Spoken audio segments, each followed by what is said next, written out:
Hello and welcome back to the Obojima Podcast. My name is Jeremiah and I'm joined with Adam. Hello. And we are the writers of Obojima, and you are joining us for our weekly writers meeting where we sit down and chat about D&D, about Obojima, about things we like. All the good things. All the good stuff. But today, specifically, our podcast topic is a chase scene.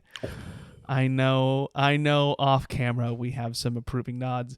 I want to talk about how you do a chase scene in a game of Dungeons and Dragons. What are the things you do? What are the steps you take? How do you make a chase scene interesting? How do you do a chase scene? I think in a city is also a conversation to be had. I don't know if it's all collectively together. Maybe we can kind of stretch it in different environments, but I want to talk about it because I've done a few chase scenes a time or two in D&D. I don't know if you've ever done a chase scene in D&D.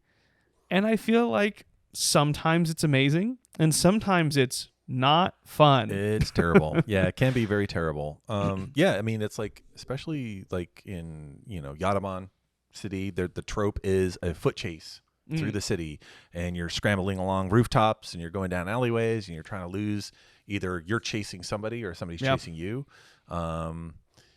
Yes, I can't remember how he did it, but Runehammer, who I love how he does stuff. He had a great chase mechanic, and I wish I could remember it because then I would totally be like, this is what this guy does. But yeah, there's good ways to do it, and then there's terrible ways, and I have done both.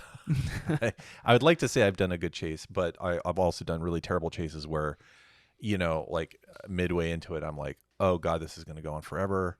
And it's terrible. And all we're doing is rolling dice. And it's like, oh, you gained a couple of feet. And then, oh, you lost the feet. And then, oh, you gained it. And it's just bad.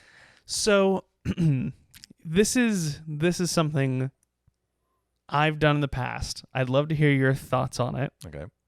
And again, sometimes it's been great and sometimes it's not been, because it puts a lot of this is more theater of the mind, less mechanical oriented. I'm moving characters on the board. I think that's one of the biggest issues is doing a chase scene not in theater of the mind is fairly difficult, because if you've got minis on the board at the rate that you're moving your board, you're constantly quote unquote refreshing. You're scrolling off your board unless you have like a 30-foot long mat or something like that. So one thing I've gone to, and I don't know if it's the best method, but it is a method I've repeated pretty often, which is the skill challenge chase scene. So the assumption is, like, let's say there's 5 people, because that makes the math easier. Okay.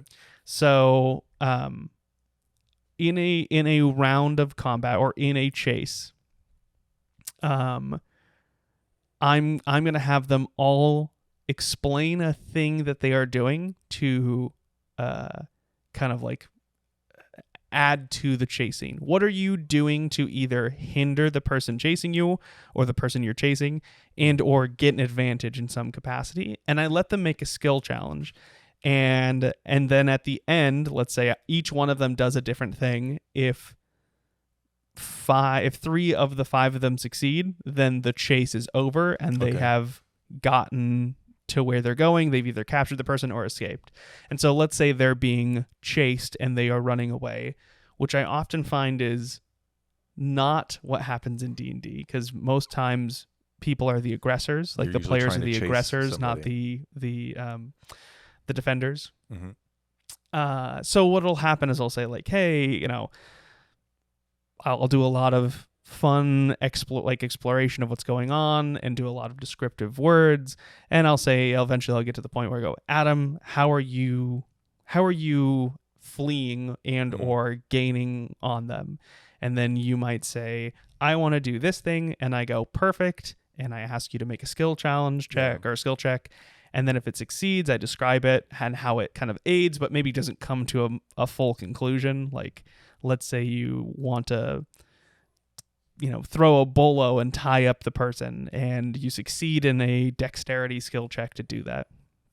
And maybe what it does is they leap across the top of a building and the bolo wraps around their feet and they stumble and skid to a stop. Yeah. And you guys make ground, but they eventually cut the bolo and continue to run, right? So it's slowed them. You've gotten closer, but you haven't ended the chase altogether. Yeah. And I just do that several times until eventually I've come to the conclusion. Maybe everyone has to go twice, right? Everyone has to attribute to the chase 2 times. And then if the percentage is more than 50% success, then you succeed and you get them.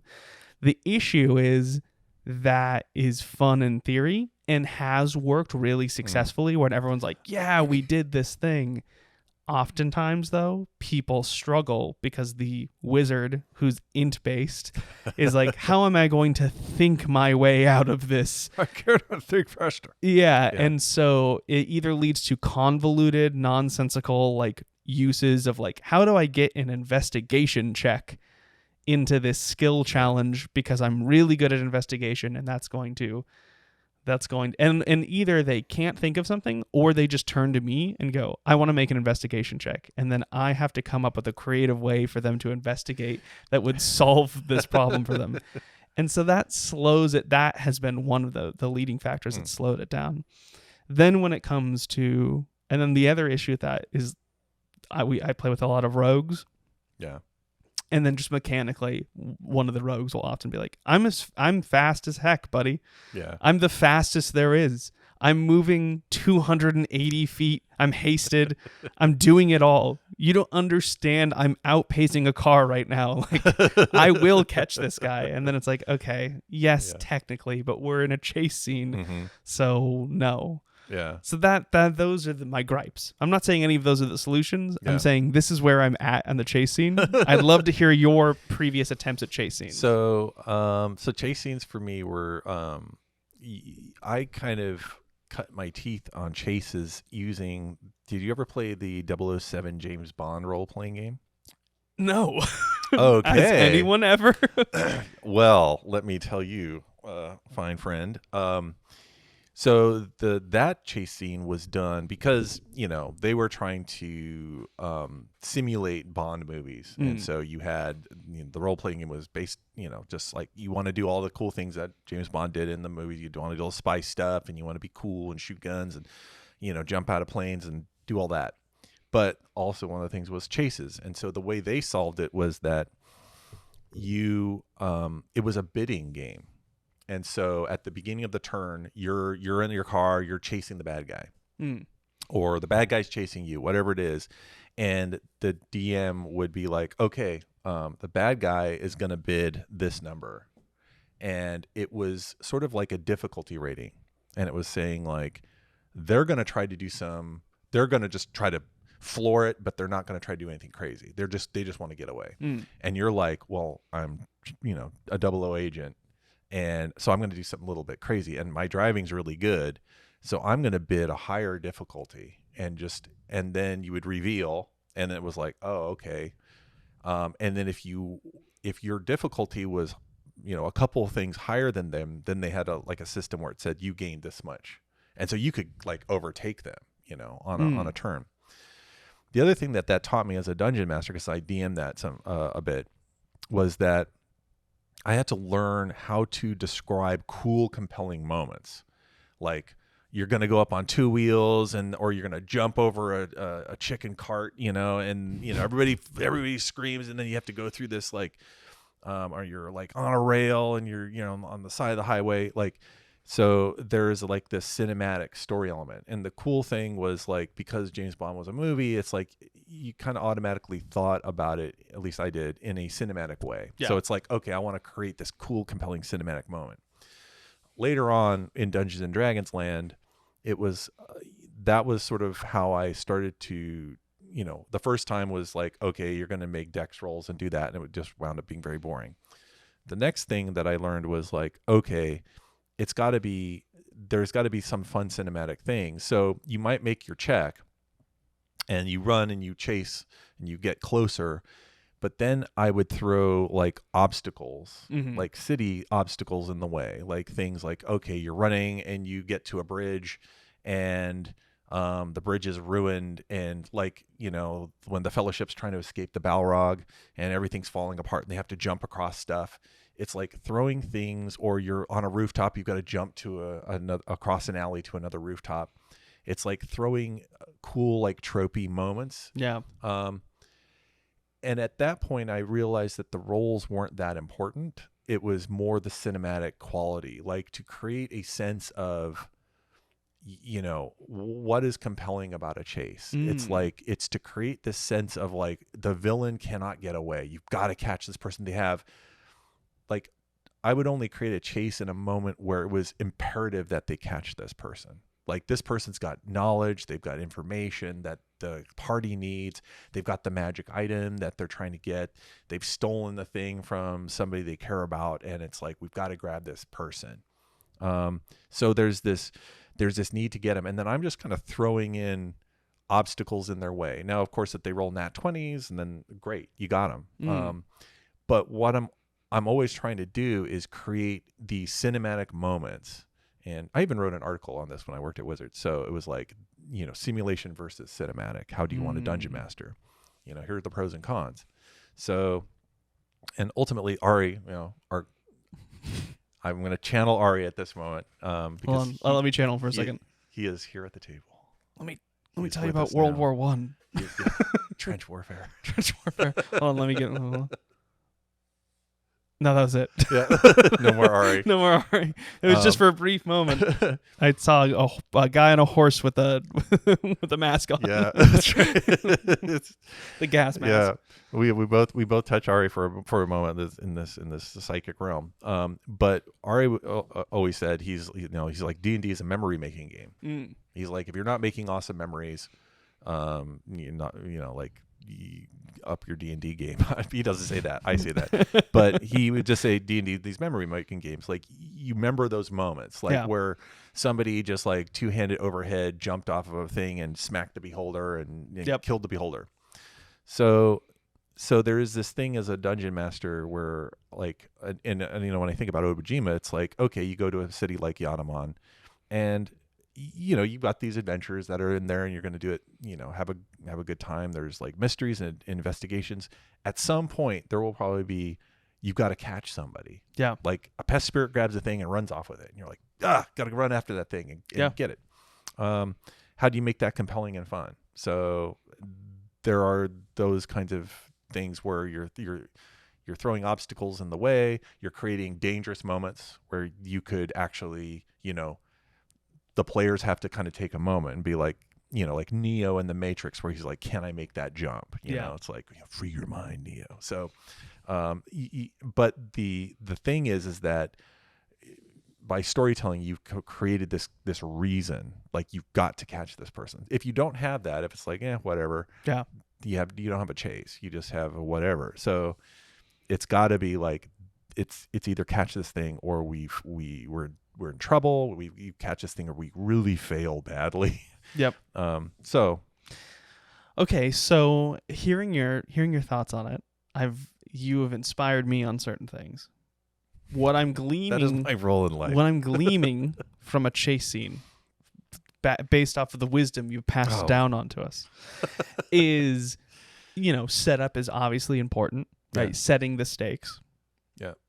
And then during the chase scene, it's about interjecting obstacles that the players must deal with, but you don't want it to stop the flow. Nope. So you need to be able to keep on moving. You also want them, to fail.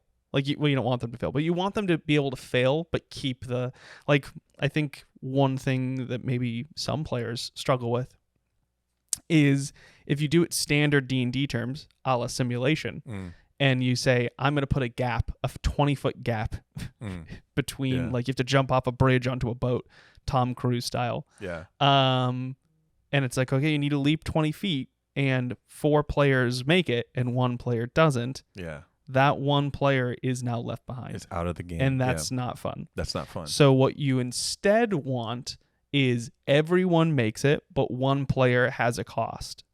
Right? So it's like it's the pane of glass is comically being moved in front of you by the two like the two dudes are moving a pane of glass to the house, and the rogue slides under, and the wizard hovers above it, and the barbarian doesn't notice and smashes through it, right? Yeah. And they all continue down the path, but now the barbarian maybe has two window makers chasing them. Yeah. And so it's like you've failed successfully, you failed forward, and now there's another problem you have to deal with. Yep. But it's not fun for you to hit the glass and bounce off and now be 3 turns behind everyone. Yeah, especially if you're a barbarian. Exactly. Like, yeah, it's to create, ultimately, like, mechanic. Like, it's fun to throw like a roll in there, and sometimes I would just be like, don't roll a 1.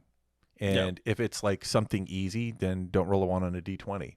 Yep. Always leaving the option that they could possibly roll a 1 and then have, like, I think you said it great, is like fail forward. Yep. Like you can do the thing where somebody's carrying a beautiful sculpture. Yeah. And you smash it, and you're like, sorry, it's like, and everybody's like, oh, and they're like cursing you or whatever, and you have to keep on the chase. You're still in it. The other thing is like, or you could say, don't roll a 1, and you hand them a D6, and then it's like, ooh, now I could actually fail this, right? And then always creating a cinematic moment.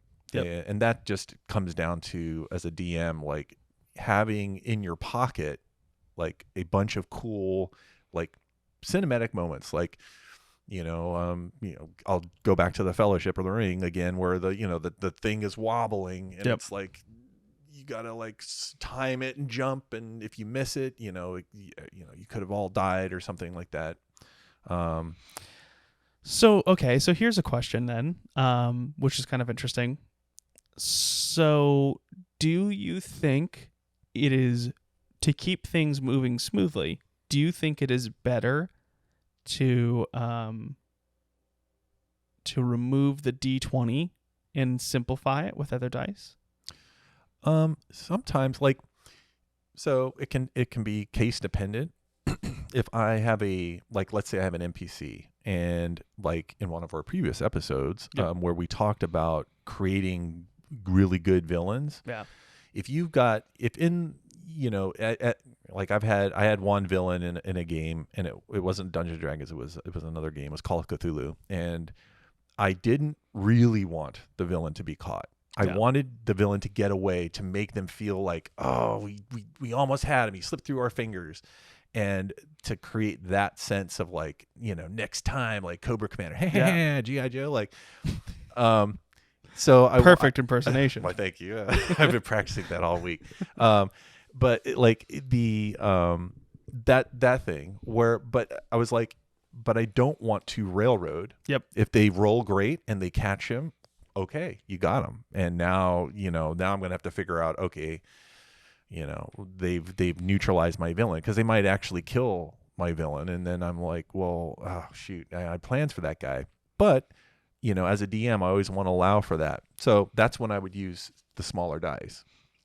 And if they happen to like, don't roll a 1, I hand them a D4, and they're like, whoo, and nobody rolls a 1. The whole party gets through it, and they catch the guy. I'm like, and then, okay, if my villain is kind of tough, then they have a grapple fight, or they go to blows. Or if my villain is, kind of a slippery weakling, then they grab him and they just, got him by the lapels and tough. So this is interesting here. For his life, so. Okay, so looking at that, let's say we went with this small dice system for chases, right? So I think what you do with the small dice system is you're removing the math of it all. Yeah. And you're also maybe removing the outlandish power dynamic that is given to rogues and bards and other people with expertise in certain circumstances. So, for example, at like 6th level or 7th level, I wouldn't be shocked if there's like a rogue out there that's like, my acrobatics is 11. Yeah. my whatever. Like your most things that they're doing are like outlandishly highly athletic. Yeah. Where you're like you are going to pass this, and you're now outstandingly different than like the ranger or the cleric or whatever. Yeah. So to maybe even the playing fields, it could be a situation where it's like the obstacle, like you describe the obstacle, you pull in an obstacle, and you say this is a acrobatics based challenge. Anyone with an acrobatics above a 15 gets to roll a d10. Anyone who has who's 15 That's below cool. rolls a d6. Don't roll a 1. Yeah. And then you can do this. Let's say the wizard goes, I don't want to, I want to but my intelligence or something like that. Or I want to cast a spell like, Yeah, then it's like, okay, Tangle. well, if you can use your intelligence, but so you can roll a d10 because your intelligence is super high, but you can't roll a 2. Like you can't roll a 2. So like you kind of like you get some better or whatever it is. That math doesn't make sense because you just want to stay rolling the 6, but you could figure out whatever the penalty is or something like that. Or addition or bonuses. So then you're kind of like, you still get the benefit of rolling the higher dice or whatever, but you don't have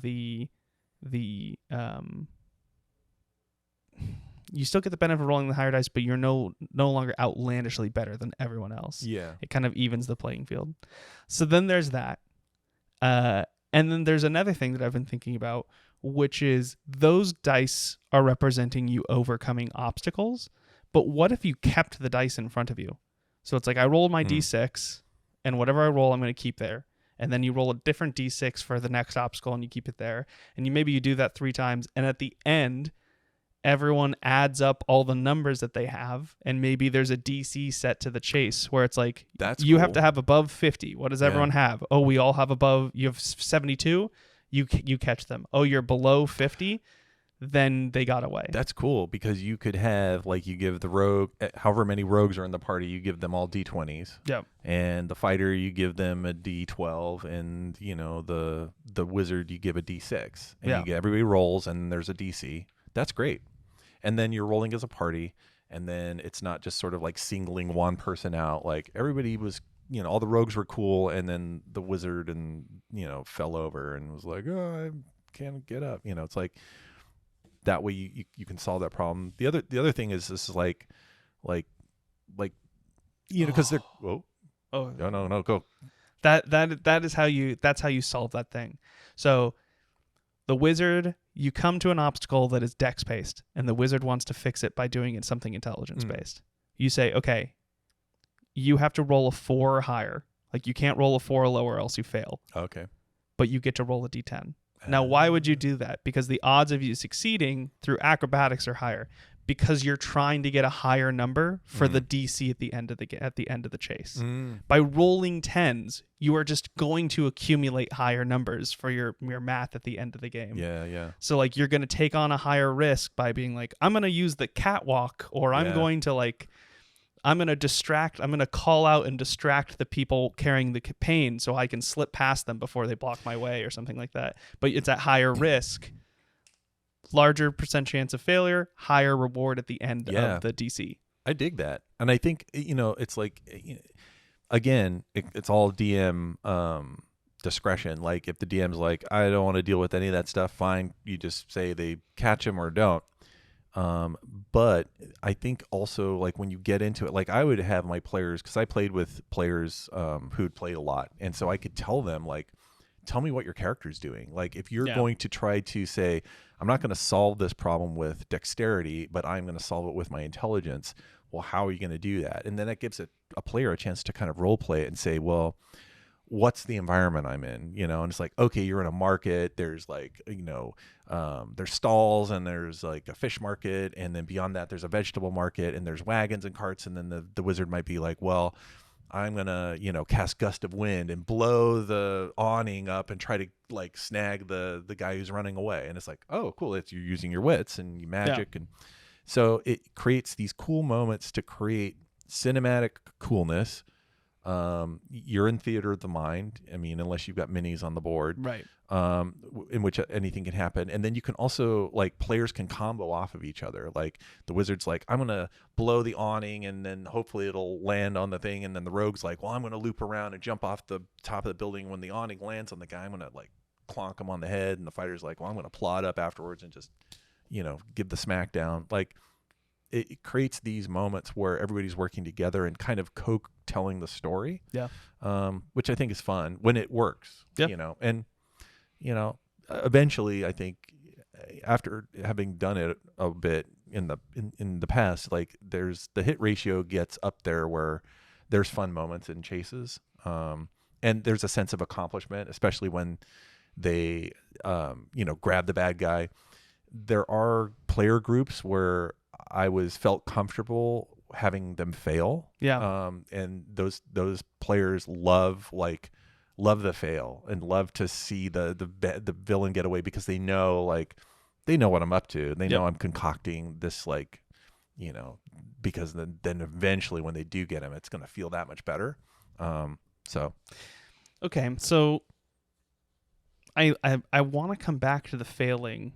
Okay. And talk about failing forward and what that looks like, and maybe some mechanics to failing forward if we can come up with some of them. But before we jump on that, I want to loop back around to the opposite end of a conversation we kind of skipped over, which is kind of leading towards simulation.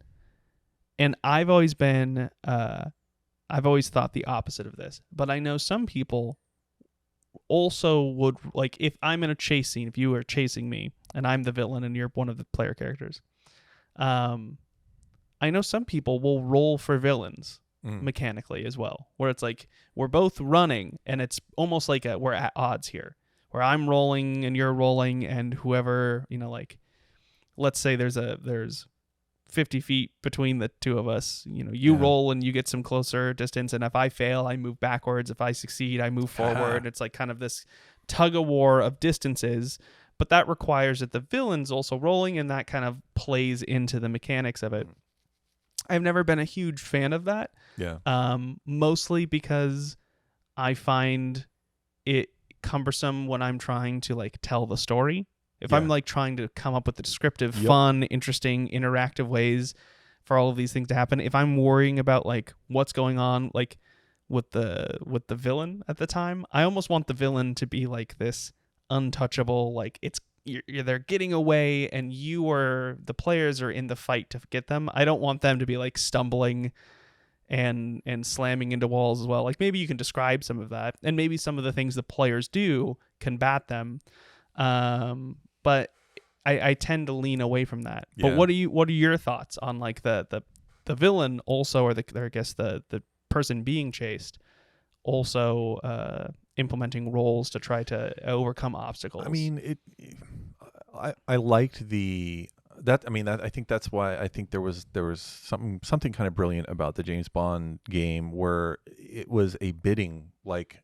If I was running a villain that took risks, then, or the villain had done something really bad and they needed to get away, it was life or death, then I'm in my story brain, I'm they were willing to gamble, and they're taking hairpin turns on a cliffside. Yeah. And it's if the villain fails, they could actually slip and go over the edge and die.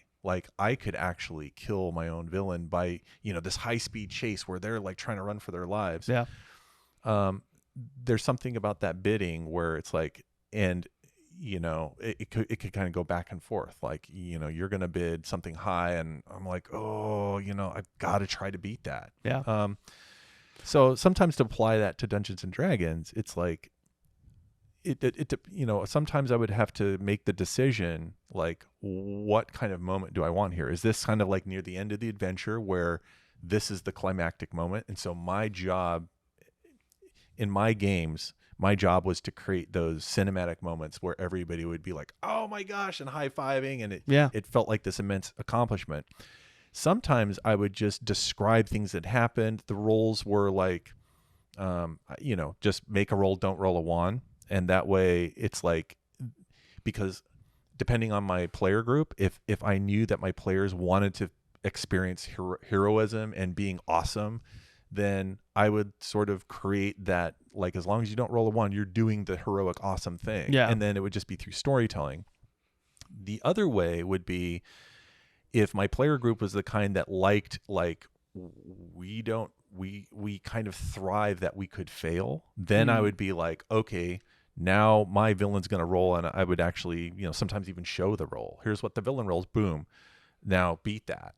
Like, they climbed up the side of the mountain. They could escape, or they could plunge the magic rod into the orb of doom and, start the cataclysm. We've all been there. We've all been. Yeah. So it's like, if you don't stop it, and now you have to beat a 15. Yeah. And everybody's like, oh my gosh, like, oh, who we, and the wizard's like, I've got a D5 or D4. Yeah. Like, I'm not going to beat that. Like, I got a D5. I got a D5. That's how screwed the wizard is. I don't even know how I got this. It's like, this object does not exist in reality. Like, so yeah, that kind of stuff. Like, it really just comes down to kind of what story I'm telling at that moment. So my thought process, though, is I feel like as a DM, you could potentially add that tension in of, like, the villain really risking it. Yeah. Without necessarily needing to even roll for it. Sure. Like, if you want that flavor, I think it's just as effective to be like, and this is incredibly brutal. I don't know why I'm going for this. This is not Obojima at all. But you could imagine, like, I'll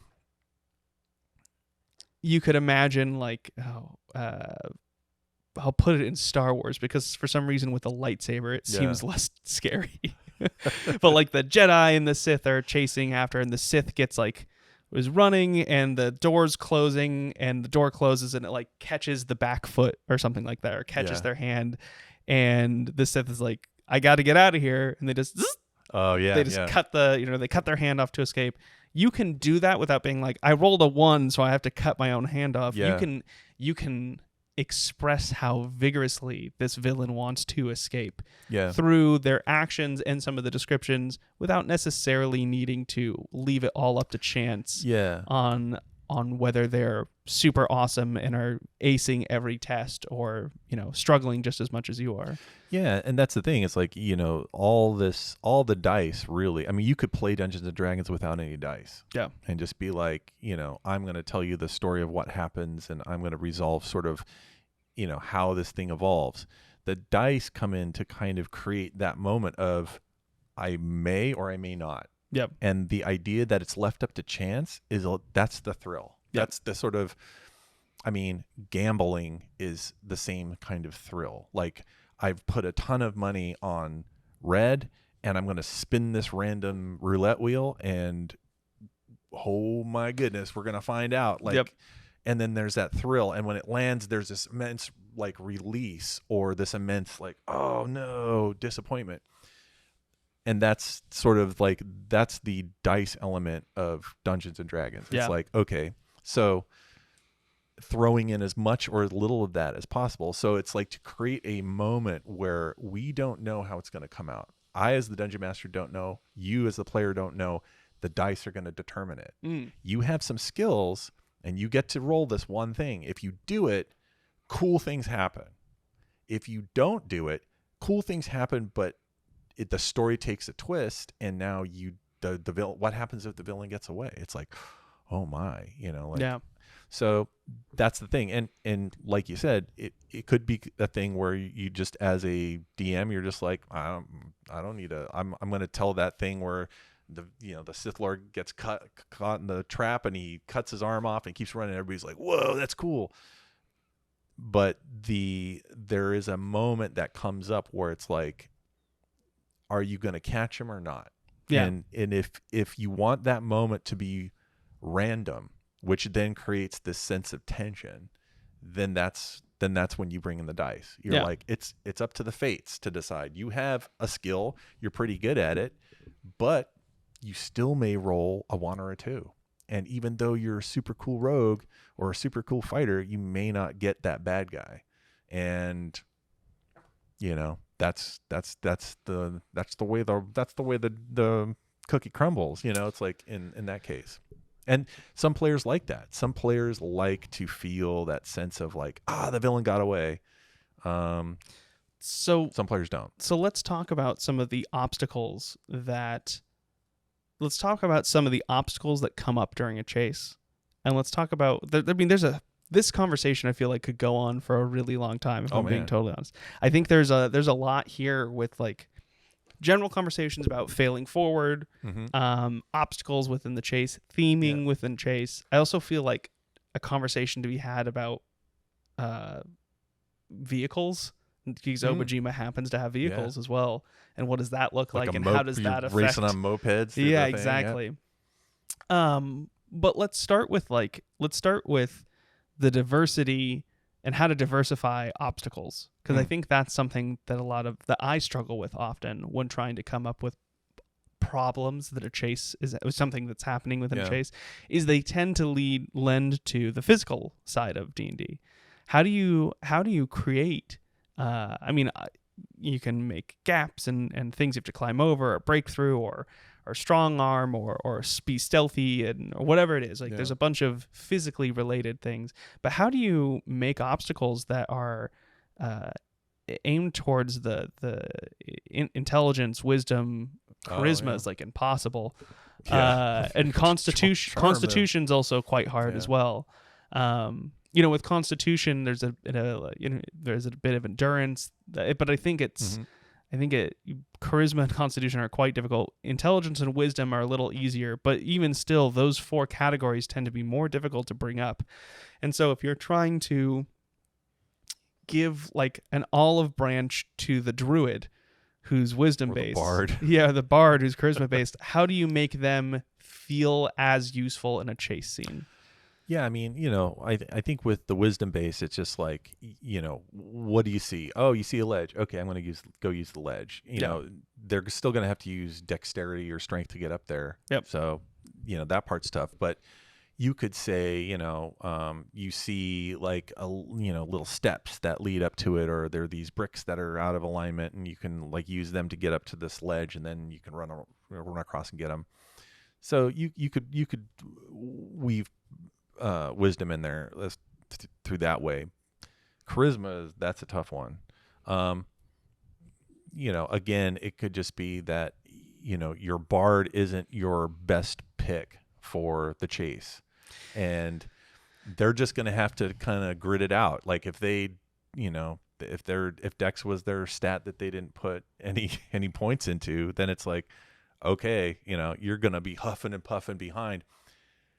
And that could be kind of the funny part of it. Like, depending on. So it kind of gets into this thing of like when people roll up their characters, they're kind of letting you know sort of what kind of experience they want to play. Yeah. So if they're like, I'm, super cool fighter guy who's the blade master, who's super strong. Okay, I know what you want to do. You want to be, out there in the front. You want to be smashing stuff. You want to be kicking in doors and being cool and beating up bad guys. Great.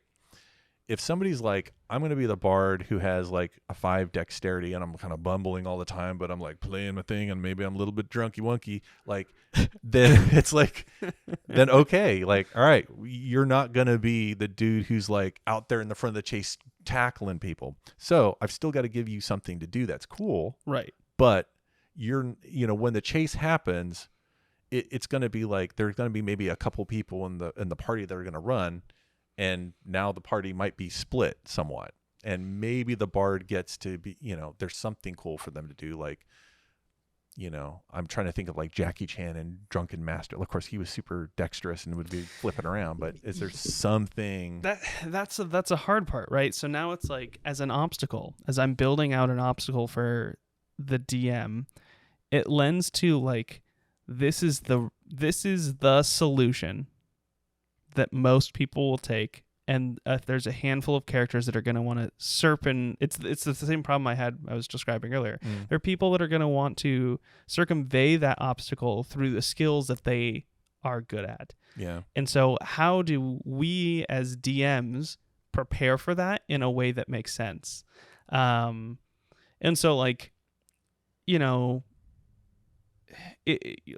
It's in some ways there's just no possible solution. Yeah. If there is a gap that you need to leap, you are leaping it Yeah. via, like, you're not going to talk your way through the gap, right? And, it might be like the bard is like, like, hey, the villain's gone up on the rooftops. The bard just like, I'm going to huff it on the street level. There's no way I'm getting up on the rooftops. Like, Right. I'm just not built for that. Everybody, the fighter and the rogue and the monk, they all backflip up onto the rooftop and they're chasing the thing.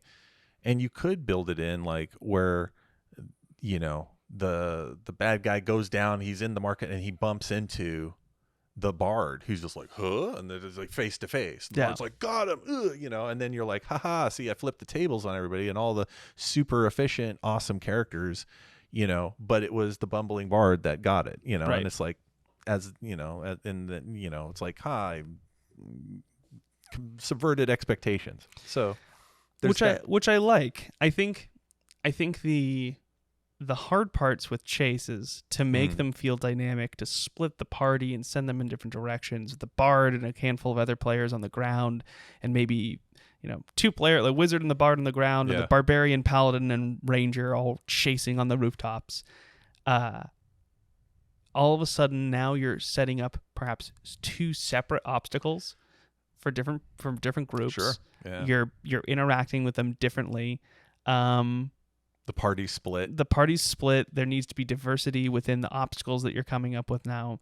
And then even still with those obstacles, there's the chance that, like, not a lot of people, it's very interesting, right? There's a lot of people are going to want to aim for things that are in their strong suit. Chases, I think, in general, are just incredibly difficult to pull off in a dynamic way that feels normal. I think, like after having the chat, it's like, I feel like if we're going to say, okay, in Yadaman, like, if you're going to do a chase, here's generally kind of what we've talked about. Yeah. Like, here's some things you can play with. Here's like sort of the feeling you want to, if we're talking to the dungeon master, like, hey, here's kind of the feeling you want to evoke. You want to evoke cinematic moments where there's like, like there's tension, the bad guy might slip through your fingers, and you want that. As far as like building a mechanic system or building like this rigid sort of like, here are the things that you have to do, or here's story solutions for every situation, that could be infinite. Like it could be a 100-page book just full of like possible, like, here's a solution for the bard and here's a solution for Dex. Yeah. So you almost have to come up with like almost like how there's rules for improv. There's like the yes and rules of improv, and I'm sure there's other techniques in improv that I'm not aware of because I'm not taking an improv class. But I'm sure there's like a handful of tricks that are often used when improvising in a scene to help keep the flow of the story moving. And I almost wonder if some of those tricks of improv could be introduced within this section as like DM's advice from us as the writers, to be like, this is how you deal with having divergent paths or people wanting to come to the same conclusion through different solutions. And it's like, we can't prepare you for everything, but we can at least get you thinking in the right direction. And I think like the don't roll a wand is a great sort of like mechanic that solves a lot of those kinds of problems. It's just like, you could say there's a chase and pretty much everybody gets a chance to catch the bad guy. Even the bard does. He's just like, okay, I'm charming. All right, go try and catch the bad guy. And it's just giving everybody different dice. Your rogue gets a D20 and your bard gets a D6. I think the dice is a big part of it. I'm more thinking of if we do give the option to shift dice around and increase the difficulty, which I really like.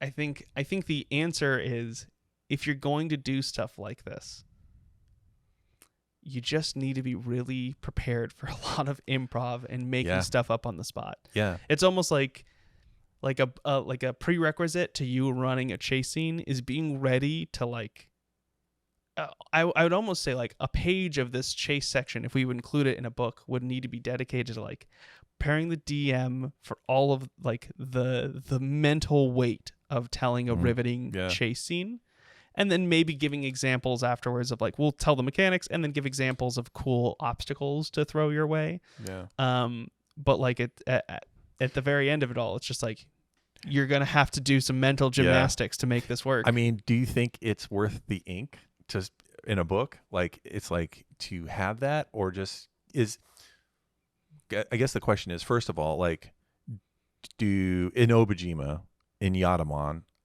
or Sky Kite Valley, which is like tiered levels, chasing in Sky Kite would be amazing. Would be sweet.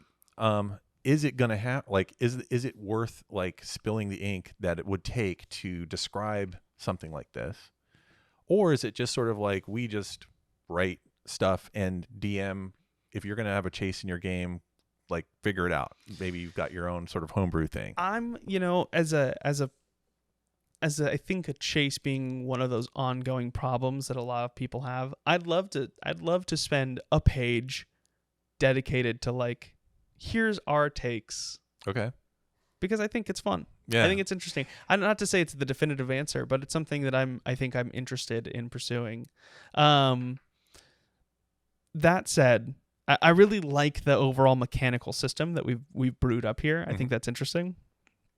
I want to talk before, because the puck of time is telling us to stop, but I want to talk really briefly about the failing forward model. Yeah. Because I have something I think is kind of interesting. Oh, cool. Which is describing a thing that negatively affects the party, and the way you negatively affect the party is by reducing dice numbers. So let's say I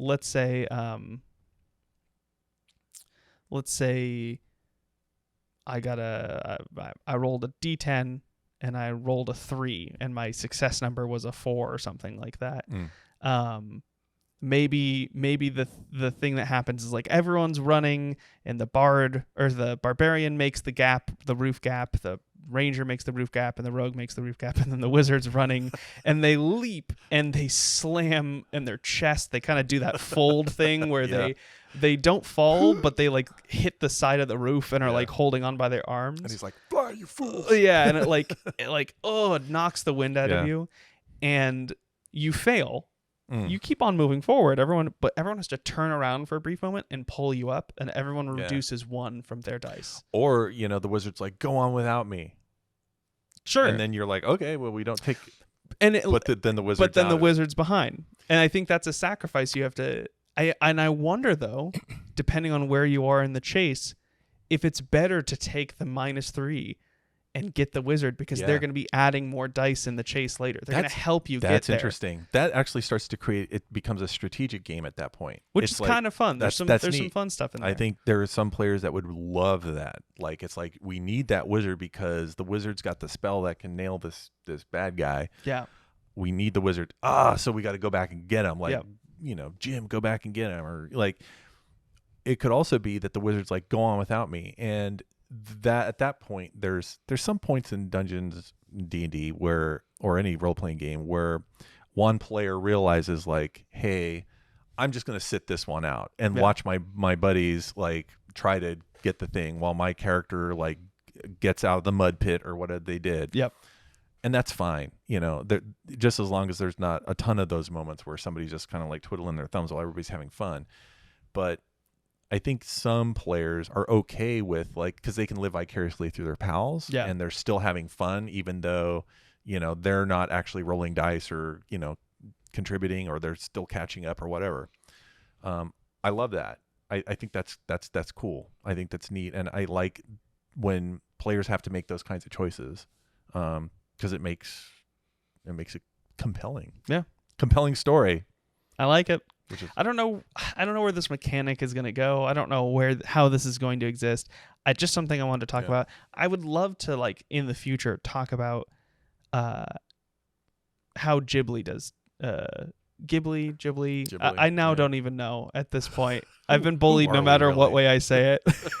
Yeah, somebody's gonna be like, it's wrong. Ghibli. I'm gonna say Ghibli because that's how Ghibli does chase scenes. Yeah. Because I'd love to watch back some of those films, and I bet we could glean some really interesting information. Yeah, from let's do some movie watching and then come back and reconvene. I think there's definitely a chase scene in Castle in the Sky. Mm-hmm.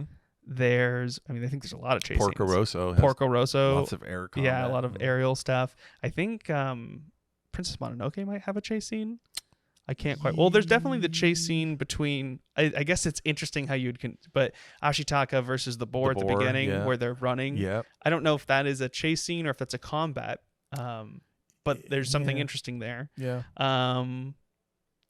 Yeah. There's a couple things. I mean, there's the ones where in Mononoke where they're on the cliffside and they're getting shot at and like.